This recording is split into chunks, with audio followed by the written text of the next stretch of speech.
طيب forsi xut minnkom ma tafux li bħala komunità aħna ilna nfunzjonaw mid-disejnijiet tal-millenju li għadda. Bdejna vera ċkejknin, f'dal ħar ftit snin, speċjalment il-Mulej Oġbu jberikna, anke numerikament, u wasalna fi stadju u jiena ħossuħda bħala presbitera fil-Knisja, bħala mexxejja, jiena ħossu l-bżonn li nevalwaw lil nfusna u naraw fiex ninsabu għaliex aktar ma nikbru aktar ħajkun hemm bżonn ta' organizzazzjoni. L-organizzazzjoni sabiħa. Il-Bibja tgħidilna li Alla mhux Alla tat-taħwit jew tal-konfużjoni ma ta' slim. U allura jrid il-familja tiegħu nkun nafu kif ħan nġibu flimkien u allura se nagħmel din il-sensiela ta' priedki biex inġibkom aktar konxi. Illi mhix xi ħaġa irħisa jew xi ħaġa taċċajt illi bħala Kristjani nkunu maquda fi knisja nkunu nafu il-għan tagħna u l-privileġġi li nkunu identifikati ma' tali knisja u koll id-dmirijiet tagħna u ħaninvestigaw ukoll oqsma bħal majja it-tmexxija tal-Knisja l-mexxejja x'inhu xogħolhom. Jew ukoll il-patt bell-aħwa. Kif aħna marbutin flimkien. Jew ukoll id-dixxilpina, meta nitkellmu dwar dixxilpina, ħafna nies jitwerru x'inhi eżattament. U allura jalla il-Mulej jagħtina il-għaqal u l-den li għandna bżonn biex nifhmu li bħala Knisja lokali hija ta' importanza quddiem Alla. Alla jħobb il-Knisja lokali u aktar ma aħna nkunu fidili lejh u nobduh, ċertament nistgħu nippretendu minn għandu barka u avvanz il quddiem. Dejjem hemmx tirranġa fi-Knisja lokali, anke Pawlu lil Titu meta kitiblu ittra ċkejkna qallu ħallejtek fi Kreta dik żgħira fil-Mediterran. Allura ħallejtek hemmhekk biex issewwi l-ħwejjeġ li jonqsu. Dejjem fadal x'nistgħu nirranġaw. Fil-każ ta' Titu kien li l-knejjes li kienu għadhom żgħar fin-numru ma kellhomx mexxejja. U allura Pawlu qabbad il-Titu biex jaħtrilhom mexxejja ħalli ikollhom sens qawwi ta' direzzjoni. Ġifieri dak li ħanamlu, dak li għandna qudiemna minn ġimgħa l-oħra jista' jkun li ikolkom mistoqsijiet. Li ħanitlobkom tagħmlu ħudu nota tagħhom dal-mistoqsijiet u mbagħad fl-aħħar nibdew narawhom għax probabbilment matul is-sensiela dak il-mistoqsijiet jitwieġbu. Ġifieri ħudu għaxem paċenzja u qegħdin anke nirrekordjaw apposta dawn il-talks biex ikollna referenza faċli għalihom. Anke għada pitada la darba jkollna ħansejħu la Kostituzzjoni, ġifieri ġabra ta' prinċipji kif nimxu u x'namlu u x'inhu xogħolna, ikolkom kopja tiegħu ta' din il-Kostituzzjoni ta' u allura aktar ma jkun hemm isa ftehim bejnietna, aktar se naġovolaw l-unità u l-għaqda ta' bejnietna. Tajjeb. Mela ħanaqra silta mill-Epistola lill-Efesin, kapitlu 3.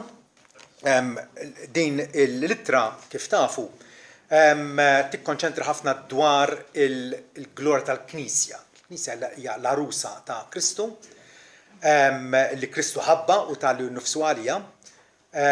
U Pawlu jixtieq illi aħna l-koll illi jersaqna lejn Ġesu narfuh aħjar, narfuh fir-rikkezzi kbar tal-grazzja tiegħu.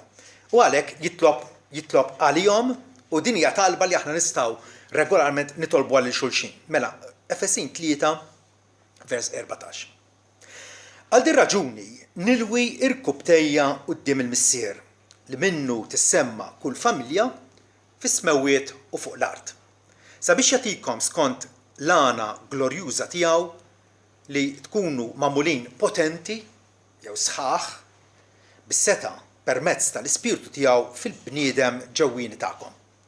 Ħalli Kristu jammar fi qlubkom permezz tal-fidi marqin ġifieri bl-eruq tagħkom u imsejsin fl-imħabba sabiex tkunu b'saħħitkom ħalli tifhmu mal-qaddisin kollha x'inhuwa l-wisa u t-tul u l-għoli u l-fond. U tkunu tafu l-imħabba ta' Kristu li teċċiedi t-tarif sabiex timtlew sal-milja kollha talla. Issa dak li kapaċi jagħmel eċċessivament iżjed minn kull ma nissupplikaw jew naħsbu skont is-seta li topera fina lilu tkun il-glorja fil-Knisja u f'Kristu Ġesu matul il-ġenerazzjonijiet kollha. Għal dejjem ta' dejjem. Amen. Missieta smawiet, roddu lek ħajr tal-li tul il-snin mexxejtna bil-fedeltà tiegħek. Aħna mulej nitennew wisq f'din il-verità li inti ma twarrabx il-fdal tal-poplu tiegħek imma la darba issejħilna wkoll tibqa' iżżommna u tkompli tiggwidana lejn il-mirat ħadru u nitolbuk mulej biex bħala kongregazzjoni tiegħek tatina il-kuraġġ u tatina wkoll il-rieda tajba ħalli nkomplu flimkien ninvestigaw mill-kelma mqazza tiegħek kif nistgħu nkunu aktar effettivi, aktar setana fl-ispirtu tiegħek ħalli bix-xhieda tagħna il-bqija tal-poplu Malti jisma' il-bxara tajba li aħna nfusna il-qajna u nitolbuk mulej biex tkompli taħdem fina u tkompli tkattar il-fidi tagħna, tkompli tagħmilna aktar kuraġġjużi fl-imħabba, nkunu lesti li nagħtu s-servizz tagħna bil-ferħ lil xulxin. U fil-frattemp mulej ukoll nitolbuk sabiex il-ħarsa tat-tama tagħna tkun fuq ibnek Ġesu, il-wedna li se jerġa' jiġi biex jiġborna għadu. Grazzi missier ta' din it-tama li tiddi bħal kewba fis-smewiet li tagħtina sens ta' direzzjoni u nitolbuk għaldaqstant biex kif aħna nisimgħu mhux biss nevalwaw ma wkoll nkunu lesti li nitħarġu ħalli il-kol kemm aħna nkunu dixxipli tal-prem kwalità għal Sidna Ġesu Kristu. Amen. Amen.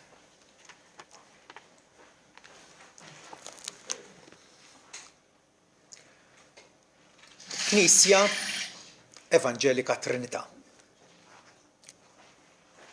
Għandna raġun illi neżistu bħala komunità f'pajjiż Kattoliku miżgħud bil-knejjes hemm lok għal komunità bħal din. Jekk aħna għax dana kull isem ifisser xi ħaġa.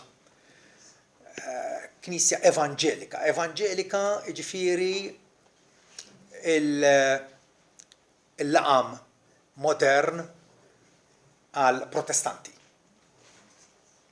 U meta nsemmu l-kelma protestanti, allura il-ħsib tagħna jmur lura għas-seklu 16, fil-bidu tas-seklu 16, meta kif tafu ġrat din il-riforma bdiet fil-Ġermanja u l-Iżvizzera u bdiet tinfirex u għadha tinfirex sal-ġurnata tal-lum, hekk illi mad-dinja hemm miljuni kbar ta' evanġeliċi jew protestanti. Isimna magħna. Meta tgħid protestant qed tipprotesta. Qed tipprotesta qed tolli leħen illi m'intix taqbel ma' ċertu affarijiet.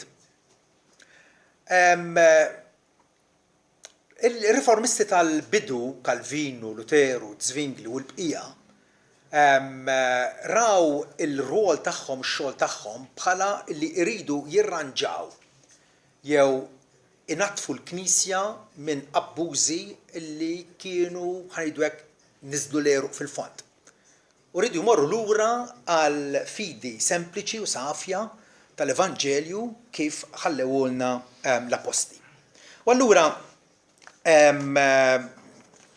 il-kritiċi tagħna m'għandhomx raġun li jgħidu intom bdejtu 500 sena ilu.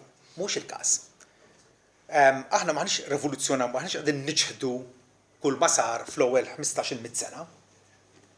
Sar ħafna tajjeb. Nemmnu li Ġesu il-weda tiegħu illi se jibni l-Knisja tiegħu u l-xtabi ta' Ħades mhumiex se jelbu kontra tagħha, isseħħ u nemmnu li tul is-sekli Ġesu kellu in-naċ tiegħu illi fdaw fih u allura ma nqisux lil nfusna illi inqtajna għalina biex nibdew xi ħaġa ġdida f'Jamanta. Aktarx, jekk nieħdu l-każ tar-riformisti bikrija, l-iskop tagħhom kien illi jibqgħu fil-Knisja Kattolika Rumana, kif hija magħrufa llum, biex jiggwidaw lin-nies ħalli jmorru lura għal purità tal-Evanġelju. Issa, ovvjament, eventwalment tkeċċew il-barra. Però il-każ huwa bħal meta jiena ngħid għandi siġra fil-ġnien. U dis-siġra issa xabbat meta nara bla galb u insejjaħ lil wieħed jifhem fis-siġar u ngħidlu x'taħseb naqtawha? Dis-siġra naqtawha nqaċtuha mill-qiegħ u jgħidli xi tqaċċat dik għadha ħajja. M'intix tara? Ngħidlu daqs kemm fija frijej nixfa u wera inkollu jaqa' minnha, għalli tinkwieta xejn. Jgħidli dak għandi bżonn żabra. Għandha bżonn żabra. Dak li huwa niexef u ma joċċa siġra naqtawh imma s-siġra terġa' tieħu l-ħajja. U dik hija r-riforma. Ir-riforma li aħna ħaddanna aħna llum il-ġurnata nemmnu illi iva. Il-Knisja hemm bżonn tirriforma ruħha għaliex l-iżbal jidħol faċilment u allura irridu dejjem ngħidu l-apposti x'għalmu. Tajjeb, u allura dawk iż-żidiet, dawk l-addenda li ġraw matul is-sekli, aħna kuraġġjużi biżżejjed ngħidu le, m'hemmx posthom inqaċluhom il-barra. Però dan ukoll bħal meta għandek karozza, jien ma nifhimx fil-karozzi. Ħanimmaġina għandi karozza u din il-karozza hija qadima. U xi tħares lejha tgħid kważi din di tajba għall-iskrapjar. Tifhem. Però dilettanti tal-karozzi hawn. U jekk insejħel xi ħadd minnhom u ngħidlu x'taħseb. Jiena nara tow tal-los, jgħidli x'tow tal-los. Dik għadha tajba xi jipprova il-magna għadha taħdem. Qed ngħidlu għandha l-paravangu, għandha id-dwar ma jaħdmux u l-steering irid jiġi fidi. Għalli dak bi ftit spisa. Inġibuha qisha ġdida l-karozza. Qed tifhem. Issa dik hija riforma protestanta. Aħna għarafna illi l-Knisja medjevali żvijat però xorta waħda Alla kellu n-nies tiegħu matul is-sekli. U allura bil-riforma aħna qegħdin ngħidu illi ħanerġgħu lura għall purità tal-Evanġelju. Infatti aħna l-Evanġeliċi inħadnu u nemmnu l-kredijiet antiki kollha. Tafu fl-ewwel 5 sekli, tajjeb, ġew żviluppati u malma b'diversi kredijiet, 5-6 illi l-insara ta' dik iż-żmien kellhom id-drawa li talmuhom bl-amment. Tajjeb, forsi meta konna żgħar provaw jgħalmuna xi ħaġa minnhom bl-amment. Dawk il-kredijiet illi huma ħanidu hekk ġabra fil-qosor tat-twemmin ta' ħutna l-insara fil-bidunet tal-Knisja, dak it-twemmin nemmnu aħna. U allura ħadd ma jista' jakkużana illi aħna xi setta moderna. Le. Narfu illi avolja irriformajna ruħna, xorta waħda għatem lok ta' aktar titjib. Ebda denominazzjoni ma tista' tgħid li wasalna. Dejjem hemm lok għal avvanz u għal kuraġġ biex fejn qegħdin naraw li tagħna fisqaq nkunu kuraġġjużi u nerġgħu nabdu it-triq il-dritta. Issa, allura rridu nibdew minn hawnhekk. ġabra jew komunità ta' ansara li jiltaqgħu regolarment flimkien. Għalfejn jiltaqgħu flimkien? X'inhu l-iskop? X'inhu l-għan ta' knisja bħal din? Dik importanti għax minn hawnhekk iridu nibdew il għaliex aktar ma ħanitlu fija l-biċċa xogħol ħanibdew iridu nkunu ċerti illi meta Alla jitkellem dwar il-Knisja, tajjeb, dik l-idea hija wkoll l-idea tagħna. Okay? Illum ħanatikom fil-qosor x'inhuwa l-għan ta' knisja lokali nsejħula. Knisja allura għandek ġabra ta' nies, issa jista' jkun numru żgħir, numru kbir, illi jiltaqgħu regolarment flimkien biex xiex. Għalfejn jiltaqgħu flimkien. Okay? Mela, aħna neżistu biss bil-grazzja t'Alla u neżistu għal glorja manifestata tiegħu. Alla jridna niltaqgħu flimkien biex nuru s-sebħ u l-majestà t'Alla. Dan huwa l-iskop finali għall-attivitajiet kollha tagħna, nagħmlu diversi attivitajiet vera. Dan huwa l-iskop finali tagħna bħala kongregazzjoni. Fatti fil-qari li għadkom kemm smajtu mill-Efesin, Pawlu jispiċċa biex jgħid issa lil dak, jiġifieri lil Alla li kapaċi jagħmel eċċessivament iżjed minn kull ma nitolbu jew naħsbu skont is-seta li topera fina, lilu tkun il-glorja fil-Knisja, smajtuha? Il-Knisja timmanifesta, tesprimi il-glorja ta' Alla. Lilu tkun il-glorja fil-Knisja u fil-Kristu Ġesu. Kristu li huwa ovvjament ir-ras tal-Knisja, il-ħajja tal-Knisja matul il-ġenerazzjoni kollha għal dejjem ta' dejjem. Jiġifieri neżistu biex insebħu jew nigglorifikaw lil Alla. Imma kif? Kif? Kif ħa nigglorifikaw lil Alla? Se nfittxu nigglorifikawh billi naraw x'tagħlem l-Iskrittura biex nilħqu dalan. Ħansemmilkom diversi skopijiet. Għala aħna regolarment ibda mill-ewwel jum tal-ġimgħa, jum il-mulej u drabi oħra matul il-ġimgħa, nimpenjaw ruħna biex niltaqgħu flimkien. L-ewwel waħda u din hija l-prijorità numru wieħed. Din hija l-raġuni ewlenija għala neżistu bħala Knisja. Isna qegħdin nippoġġu l-pedament. Il għaliex minn hawnhekk se jiżviluppa il-bqija. Neżistu bħala Knisja biex nippromuovu il-qima t'Alla b'timenza u reverenza. Biex lil Alla nqimuh l-ewwel b'timenza li narfu l-kobor infinit tiegħu.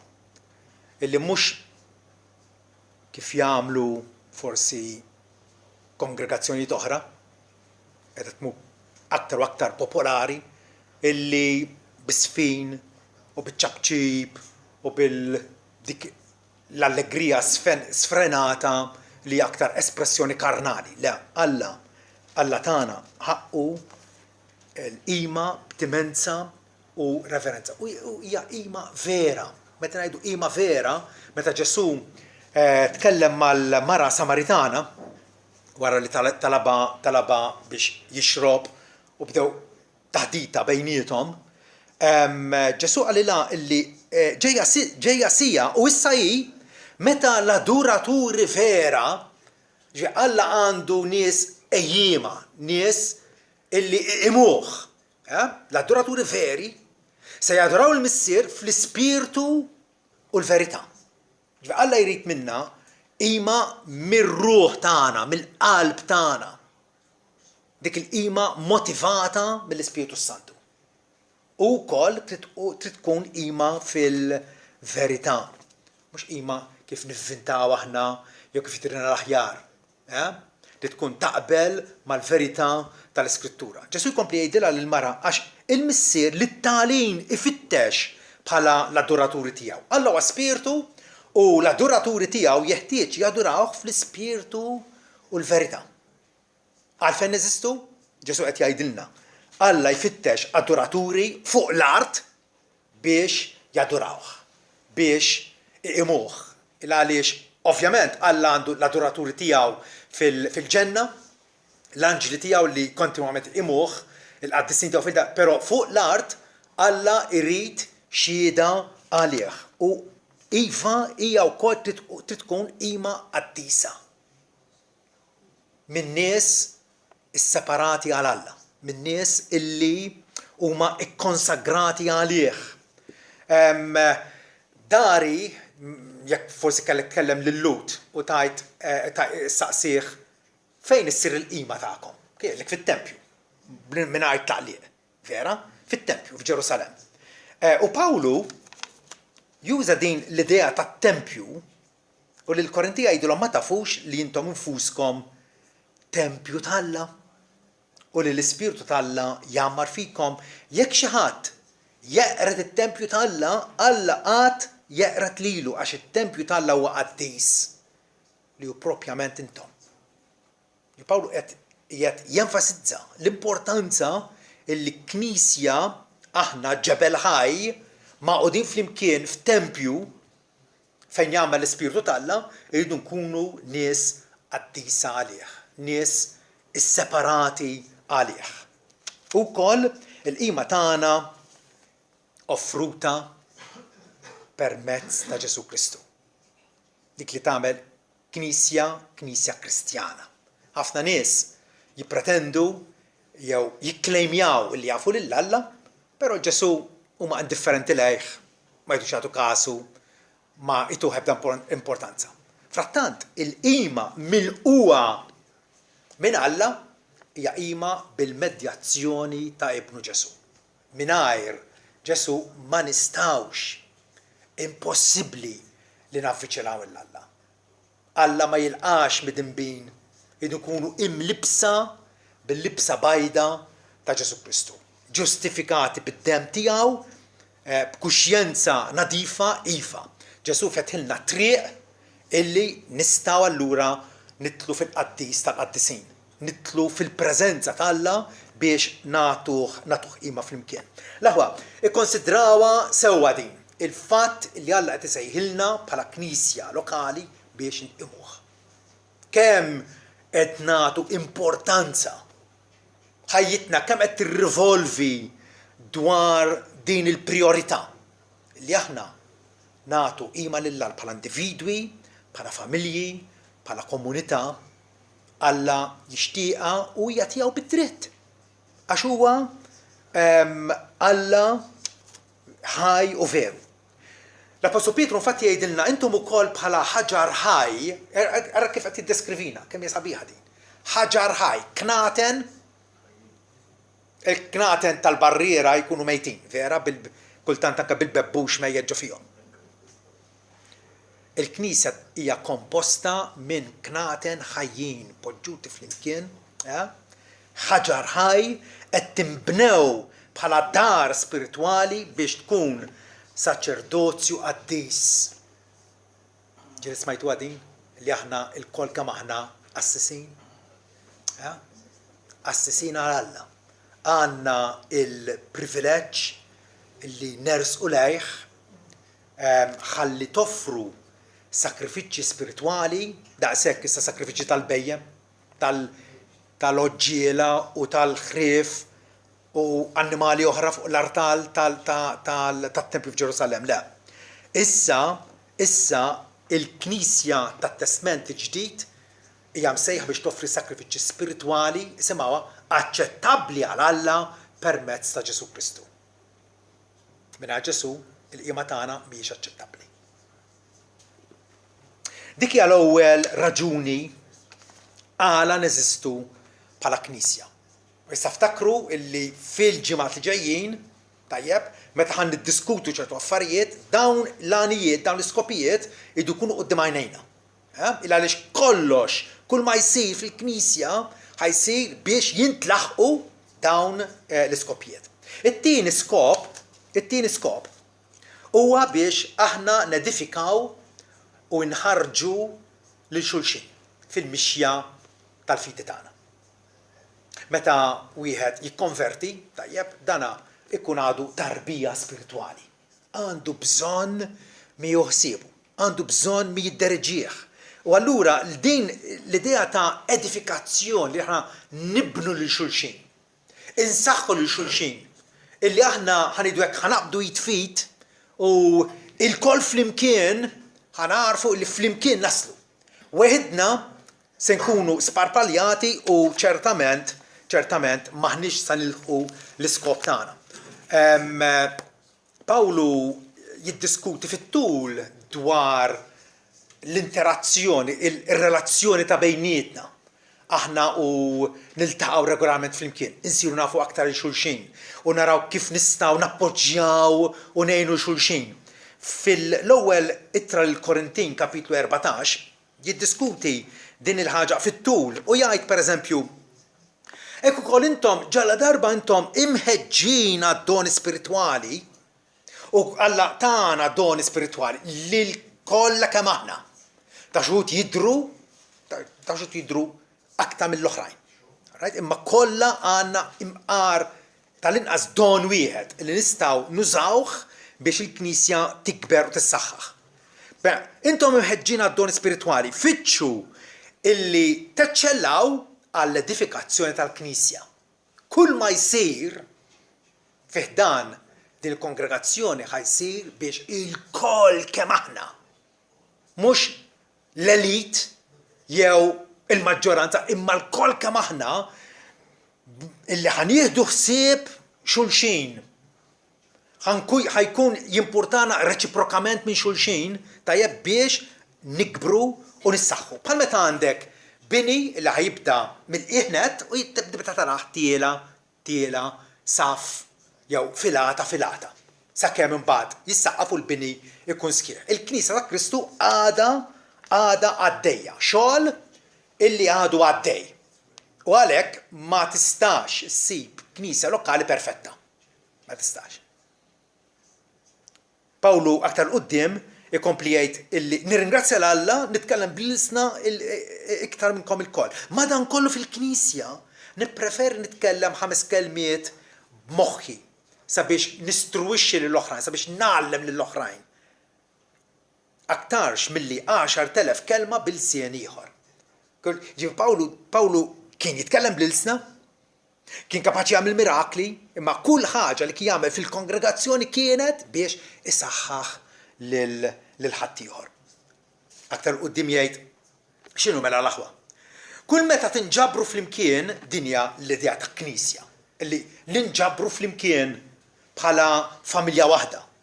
Kull meta tinġabru flimkien, kull wieħed għandu innu, għandu kelma ta' tagħlim, għandu rivelazzjoni, għandu l-sien, għandu interpretazzjoni. Kollox imissu jsir għall-edifikazzjoni, għall-bini, għat-tiskieħ tagħna. F'moħħi jiena u intom ukoll suppost. Meta tirfes minn dak il-bib il-ġewwa hawnhekk ġej biex nagħti qima lill-Alla u t-tieni biex insaħħaħ lil ħuti fil-fidi. Forsi għandu bżonn jew għandha bżonn dik il-kelma ta' kuraġġ, jew dik il-kelma ta' twiddib, jew dak l-appoġġ u sapport morali. Rridu din ukoll hija waħda mill-għanijiet prinċipali tal-Knisja. Pawlu fl-Efesin kapitlu 4 vers 11 jgħid li Alla appuntu forna l-Knisja b'doni diversi, apostli, profeti, evangelisti, ukoll raja u għalliema għat-tagħmir tal-qaddisin biex aħna nkunu equipped bl-Ingliż.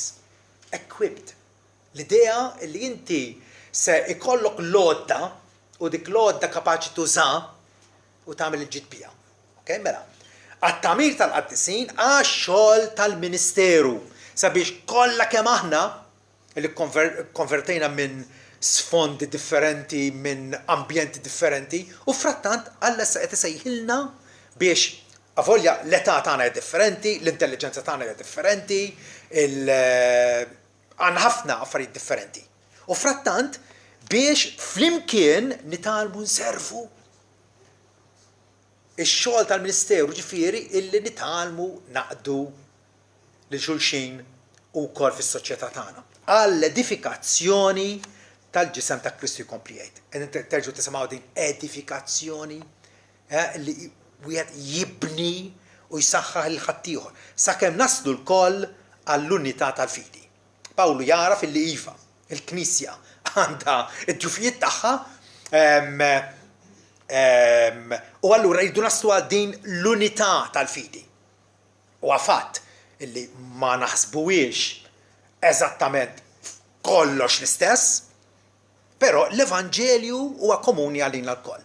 Ta' midna mamudja waħda, nemnu falla wieħed, tajjeb inżommu l-iskrittura bħala il-bażi għal twemmin tagħna, u allura nistgħu navvanzaw lejn l-unità tal-fidi u tat-tarif ta' binalla għal raġel komplut, għal kejl tal-istatura li tappartini għal milja ta' Kristu.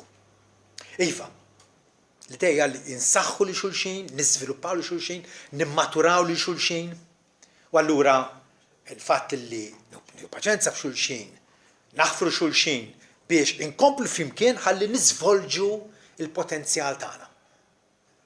Rridu niżvolġu dak il-potenzjal, rridu navvanzaw il-qudiem, mhux nibqgħu ikkakmati. Alla ma jridx li fil-familja tiegħu ikollu wlied għażiena u liet li bqgħu lura u liet li huma parassiti fuq ħadd ieħor. Il-ħsieb tal-Alla huwa l-kol kemm aħna nagħtu u nirċievu. Nagħtu u nirċievu. Xi ħaġa li ma tistax tagħmel waħdek it-taru x'vera. Rridu nitħaltu flimkien bħala organizmu ħaj sabiex nagħmlu il-ġitu l-xulxin. Bħalma għandek il-ġisem, ħares lek innifsek, għandek l-idej saqajn, il-mnieħer, il-widnejn, l-għajnejn, għandek diversi membri. Tajjeb, jekk taqta' mnieħrek u tpoġġi fil-vetrina, dak il-mnieħer jidher mnieħer, però il-funzjoni tiegħu spiċċat.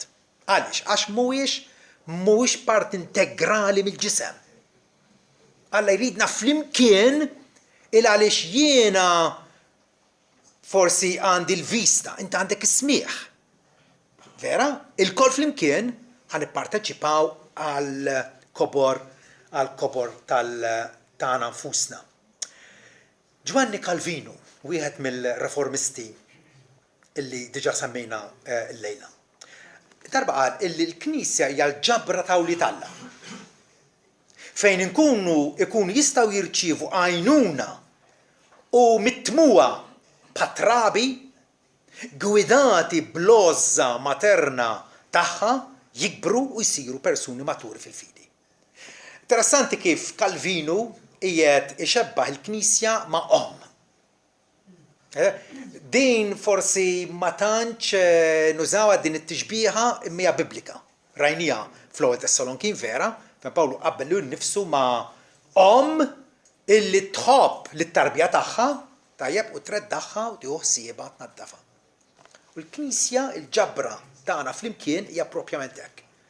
Illi inti ħatibda bil-kemm taf id-differenza bejn l-lemin u x-xelluk, però fil-Knisja hemm min jimpurtaħ minnek, hemm min iridlek il-ġid, hemm min iridek illi tavvanza l-qudiem, tikber.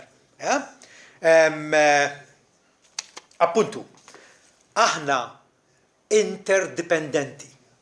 Jien niddependi fuqek, int tiddependi fuq il-loħt jew il-ħu ma' ġembek, il-kol flimkien niffunzjonaw sewwa mingħajr l-għajnuna ta' xulxin ħammutu. Hemm għan ieħor għala neżistu bħala Knisja u naħseb jiena diġà stajtu tindovinawh, neżistu għaliex kif qal William Tyndale, il-Knisja hija l-unika organizzazzjoni fuq l-art illi teżisti għal dawk li għadhom barra minnha. Neżistu u niffunzjonaw hawnhekk biex nilħqu lil ħaddieħor. Dak li nsejħulu evanġeliżmu li naqsmu l-bxara tajba ma' ħaddieħor. Alla llum tagħna diversi mezzi. بالميديا، بالتكنولوجيا مودرنا، باللتراتورة، يبقى دايم اللي توزع لسانك، اللي انت konverzazzjonijiet kif il-mulej jagħtik l-opportunità li titkellem dwar is-salvatur tiegħek. U dak li jkun turih l-istat midneb tiegħu li nsab fi stat ta' kundanna u allura jeħtieġlu illi jirrikorri għand Ġesu il għaliex huwa l-ħaruf talla li neħednu b'tad-dinja. Messaġġ li Alla ma fdaħx fidel l-anġli kun jagħmlu xogħol ħafna ħja minna. Imma fdaħ lilna illi nafu x'ġifieri maħfra. Nafu x'ġifieri għaxan ingawduha. U għal qed li dak il-messaġġ tal-maħfra jidu ngħadduh lil dawk li għadhom barra. Tajjeb, u allura neżistu bħala knisja il għaliex Ġesu propjament qabel ma tela lura fis-smewwiet lil dixxipli il-ftit dixxipli kellu miegħu dakinhar qalilhom morru u ddixxiplaw il-ġnus kollha. Tagħna inkarigu mondjali. Mondjali. Issa l-għalqa tagħna hija Malta. U Malta kemm fuq il-mappa hija żgħira, hija kbira. 500,000 ruħ hawn. U rridu nilħquhom bl-Evanġelju. Rridu kunu ambizzjużi. Bħal John Wesley li qal il-parroċċa tiegħi għad-dinja. Il-parroċċa tiegħi, il-viżjoni tagħna trid tlaħħaq fil-bogħod. U tinkludi anke dawn il-nies viżitaturi li qegħdin jiġu u jgħixu magħna u jaħdmu magħna dawk ukoll minn diversi pajjiżi, fenomenu modern da għandna l-ikbar opportunità nilħquhom bl-Evanġelju. Iddixxiplaw il-ġnus kollha, tagħmduhom fl-isem tal-Missieru tal-Iben tal-Ispiritu Santu u tgħallmuhom iħarsu kull ħaġa kwalunkwe li ikkmandajtkom. Ġifieri Ġesu tagħna hawnhekk ixabbaħna ma' skola issa ma' klassi. Klassi li għandna sillabu. U x'inhu tas-sillabu? Mhux x'qed jingħad fuq il-programm tar-radju li smajt dalgħodu. Is-sillabu huwa dan. Is-sillabu huwa l-Bibbja mqazza li jdu bil-mod il-mod nitgħallmu l-kontenut tagħha x'fiha. Għax dik hija l-verità talla. U l-verità talla issaħħna, tqaddisna, għandna bżonna. U allura fil-Knisja dejjem għandek dawk li se jgħallmu, katekisti, predikaturi li waslu l-kelma b'mod ħaj lil-ħuda. Fluqa Ġesu jgħid illi l-indiema għal maħfra ta' dnubiet għandha tixxandar f'ismi fost il-ġnus kollha. Għandha tixxandar f'ismi. Se nilħqu lin-nies li hawn madwarna u dawk li huma l-barra minn xtutna nistgħu nagħmlu l-aqwa ħaġa favur tagħhom billi nitolbu għalihom. U għalhekk nitolbu għal missjonarji li l-mulej bat fil-ħsad tiegħu sabiex huma wkoll isibu suċċess. Ġesu jgħidilna intom se tkunu xhieda tiegħi f'Ġerusalemm, fil-Ġudea, fis-Sammarija, satru fl-art. Satru fl-art. U din hija intrapriża li aħna involuti fiha. Involuti fiha bħala Knisja aħna qisna fanal qed jiddi fid-dlamijiet. Soċjetà li hija kull ma jmur qed issir materialistika, anke ateistika, u rridu nilħuhom din l-aħbar tajba ta' salvazzjoni permezz ta' Ġesu Kristu.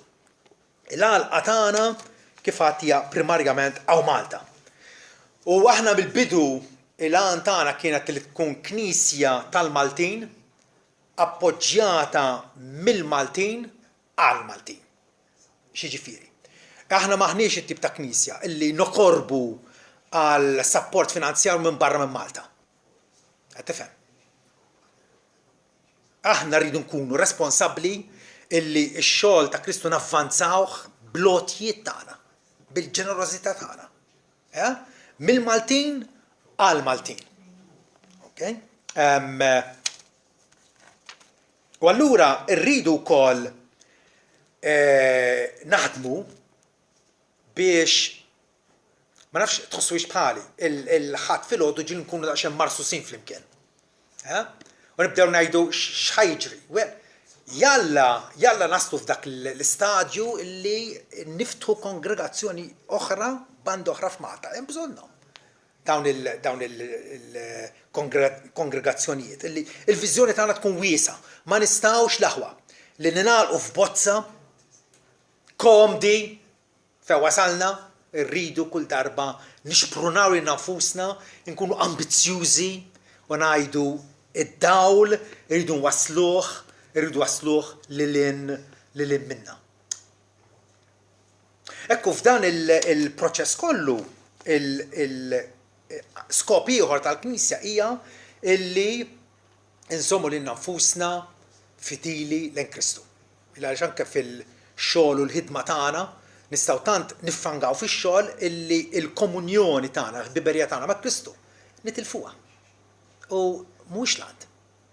Illi tant insiru biżla u l-Ġesu nħalluh barra u jħabbat fuq il-bieb, tiftakruha? Għari qiegħed inħabbat fuq il-bieb jekk xi ħadd jisma' leħni u jiftaħ nidħol miegħu u nikol, nidħol għandu u nikol miegħu u miegħi. Il-komunjoni tagħna ma' Kristu rridu nżommuha fil-purità tagħha, ġifieri illi nibqgħu nixxenqu għal verità tal-Evanġelju u wkoll fl-istess ħin purità etika. Ġifieri l-ħajja tagħna tkun ħajja nadifa. Nadifa f'ħsibijietna, nadifa fil-sienna, nadifa fl-imġiba tagħna kif nittrattaw u nirrelataw ma' nies oħra. Din hija l-isfida illi għandna qudiemna. U wkoll importanti il għax din naraw fit-Testament il-Ġdid. Knejjes lokali kien jimpurtom minn xulxejn. Jekk pereżempju kellek il-Knisja f'Ġerusalemm li kienet qed bagħti minn Aks u għallu kienu foqra, l-Apostlu Pawlu ħaseb biex il-Knisja tal-Ġentili jagħmlu ġabra ta' flus biex jeħodha Ġerusalemm ħalli jgħin lil dawn l-aħwa li kienu fil-bżonn. Jiġifieri jimpurtana minn kongregazzjonijiet oħra. Huwa kontra l-ispiritu tal-Evanġelju, Ġesu għandu knisja waħda universali. U jrid jimpurtana minn knejjes oħra. L-idea li aħna magħluqin fina nfusna u tagħna biss tajjeb dik hija setta. Ħanajda bil-Malti ċar. Kull fejn nisma' illi hemm ix-xogħol ta' Kristu, illi Alla qed ibierek l-isforzi oħra ta' nies oħra li huma ħutna għax jemmnu l-istess Vanġelu, dawn in-nies irridu ngħinuhom u rridu nappoġġjawhom. Issa ovvjament skont kemm ħalluna. Ġifieri dana maħniex qed nitkellmu dwar l-ideal, fir-realtà ħafna drabi tisma' ċertu żviluppi u aħbarijiet u dak li jkun forsi tiftaħlu għajnejh mhux dejjem il-parir jew il-messaġġ jasal b'attitudni tajba. L-aħħar għan illi se nsemmi għallum rigward għalfejn neżistu hija biex anke nissollevaw lin-nies fil-bżonn. Aħna hija xi ħaġa magħrufa fostna li